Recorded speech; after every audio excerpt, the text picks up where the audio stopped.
आदेश आदेश। गीता ज्ञान का ये भाग 80वां है। अध्याय 4, श्लोक संख्या 39, 40, 41 और 42। यह अध्याय का नाम है ज्ञान कर्म संन्यास योग। यह अध्याय में यज्ञ से लेकर प्राणायाम तक की बातें बोली गई, पर शायद आपको याद हो ना हो, पर यज्ञ के बारे में बताया गया कि 12 प्रकार के यज्ञ होते हैं। यहाँ तक बोल दिया कि प्राणायाम में कुंभक की अवधि बढ़ानी चाहिए और इससे हम ज़्यादा परमात्मा के नज़दीक जा सकते। कुदरत के द्वारा हमारे कर्मों के फल के स्वरूप में या ऐसे भी जो कोई भी फल मिलता है उसमें खुशहाल होना, ये भी स्वीकार करना जरूरी है। ये सब अद्भुत रास्ते हैं परमात्मा के नज़दीक जाने के लिए, मगर परमात्मा के नज़दीक जाने के लिए एक तत्व की जरूरत पड़ती है। और वो तत्व कहाँ से प्राप्त होता है वो देखे तो हमको पता चल जाएगा कि एक गुरु के द्वारा प्राप्त होता है। यानी वो चाबी तत्व की वो गुरु के पास से प्राप्त होती है। और सेवा करनी चाहिए गुरु की, किस प्रकार सेवा करनी चाहिए, कैसे जाना चाहिए, यहाँ तक बताया। श्लोक संख्या 39 से 42 तक में भगवान ने क्या बोला ये देखते हैं। चलो, 39 में बोला कि जो मनुष्य पूर्ण श्रद्धावान है और जिसने इंद्रियों को वश में कर लिया है वही मनुष्य दिव्य ज्ञान को प्राप्त होता है और वह तत्क्षण भगवत प्राप्ति के रूपी परम शांति को प्राप्त हो जाता है। जिस मनुष्य को 40वें श्लोक में बोला कि जिस मनुष्य को शास्त्र का ज्ञान नहीं है, वो शास्त्रों पर श्रद्धा नहीं रखता है और श्राद्धों जो शास्त्र है उसको शंका की दृष्टि से देखता है, वह मनुष्य निश्चित रूप से भ्रष्ट हो जाता है। इस प्रकार भ्रष्ट हुआ संशयग्रस्त मनुष्य न तो इस जन्म में और ना ही अगले जीवन में सुख प्राप्त कर सकता है। 41वें श्लोक में बोला, हे धनंजय, जिस मनुष्य से अपने कर्म के फलों का त्याग कर दिया है, जो भी मनुष्य है, और जिसके दिव्य ज्ञान द्वारा संशय मिट गए हो, ऐसे आत्मा पारायण मनुष्य को कर्म भी नहीं बांध सकता।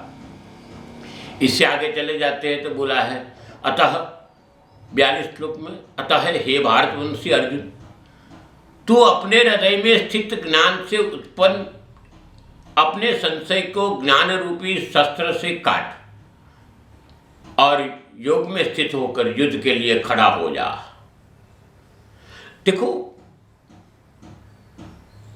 ये कुल मिला के आप देखो तो पता चल जाएगा कि ये 42वां श्लोक गीता की 4थे अध्याय की पूर्णाहुति है। पवित्रता प्राप्त करने का अधिकार सिर्फ मनुष्य के जीवन में है और वही सत्य है। मैंने कई बार बोला है कि श्रीमद् भागवत गीता सिर्फ सनातनियों के लिए नहीं है, हिंदुओं के लिए नहीं है, ऐसा नहीं है, समग्र जगत के लिए बोध है। संसार में यज्ञ, दान, तप, पूजा, व्रत, जप, ध्यान, प्राणायाम इत्यादि जितने भी साधन हैं उसमें पठन भी आ जाता है। और गंगा, जमुना, गोदावरी, नर्मदा जितने भी तीर्थ स्थान है, चाहे हरिद्वार हो कि ऋषिकेश हो, बनारस हो, वो सब मनुष्य के पाप को नाश करने के लिए पवित्र होने के हेतु है। तत्वज्ञान ये भी सभी तीर्थों भी पवित्र है, मगर तत्वज्ञान कुछ अलग चीज है। तत्वज्ञान सभी तीर्थों से भी पवित्र है, आगे चले जाओ, और परमात्मा उससे भी पवित्र है।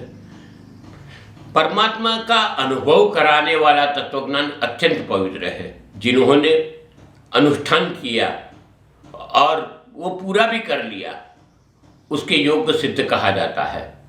और आगे जाते हैं तो मिले हुए ज्ञान को खुद पवित्र हो जाता है। ज्ञान जो प्राप्त होता है उससे हम पवित्र हो जाते हैं। और आसक्ति बिना हो जाते हैं और उस योग को अपने आचरण में लाते हैं तो योगारूढ़ हो जाते हैं। जो संसार की माया उससे मुक्त हो जाते हैं। खुद का कुछ नहीं मान के संसार का हित के लिए किए गए कर्मों को ही करना, मैं सेवक हूँ, मैं प्रभु का हूँ, कुदरत का हूँ, ये गलत ख्याल है, क्योंकि ये सभी अहम को पोषण देता है। इसका मतलब ये है कि तत्वज्ञान से सब कर्म भस्म हो जाते हैं और यही रास्ता है कि आप परमात्मा के करीब बहुत ही त्वरितता से पहुंच पाओगे। मगर ये तत्वज्ञान की प्राप्ति गुरु चरणों के सिवा शक्य नहीं है। वो भी भगवान श्री कृष्ण ने कहा है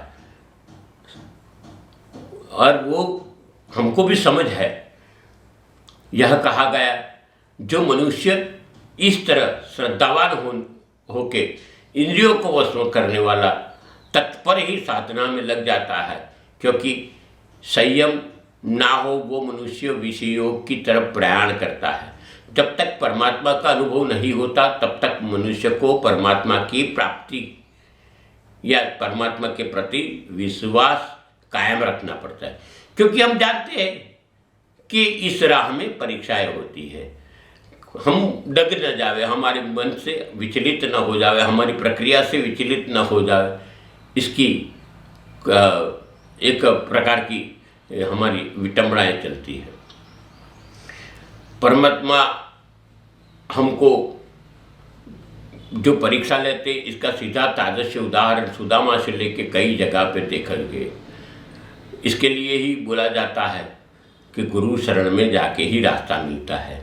कई लोग ऐसे हैं जो जिसने विवेक जागरूक नहीं हुआ, या तो खुद माया के पटल में ज्ञान हो जाते बावजूद भी अनदेखी करता है। ऐसे साधक के मन में संशय बहुत होते हैं, क्योंकि गुरु को भी गुरु नहीं मानते, नुस्ख निकालते हैं। ऐसे लोगों के साथ साथ कुसंग भी हो जाता है, जो परमात्मा के राह में रुकावट लाते, कर्तव्य भी नहीं समझते और तो और आसक्ति युक्त कर्म भी नहीं कर पाते हैं। उसका उद्धार नहीं हो सकता है। ये अध्याय का आखिरी श्लोक है। मैं बोला है कि अर्जुन, हृदय में संशय और के कारण तू मुंह में मोड़ रहा था। तेरे संशय दूर करने के लिए ये सब बोला है, तो तू कर्तव्य कर्म कर और बढ़। जन्म मरण कर्म फल की फिक्र किए बिना युद्ध के लिए तैयार हो जा। और यहाँ भगवान श्री कृष्ण ने आज़ादी दी है और आज्ञा भी दी है, उठ और युद्ध है। यह अध्याय 4 पूर्ण हुआ। इसी तरह उपनिषद, ब्रह्म विद्या तथा योग शास्त्र युक्त श्रीमद् भागवत गीता के कृष्ण अर्जुन संवाद से ये दिव्य ज्ञान योग नामक चौथा अध्याय भगवान श्री कृष्ण के चरणों में समर्पित करता हूँ। ये चैनल को आप सब्सक्राइब करिए। आप तक ये बातें लाता हूँ तो इस चैनल को आप सब्सक्राइब करिए, लोगों तक पहुंचाइए। ये सनातन की बातें हैं। इस वीडियो को लाइक करिए, ज़्यादा से ज़्यादा लोग देखें, ऐसे करिए, क्योंकि यहाँ गीता की सही बातें बताई जाती है। आप सबके जीवन में भगवान श्री कृष्ण की और गुरु गोरक्षनाथ की कृपा बनी रहे, ऐसी शुभकामना के साथ में अस्तु शुभम भवतु।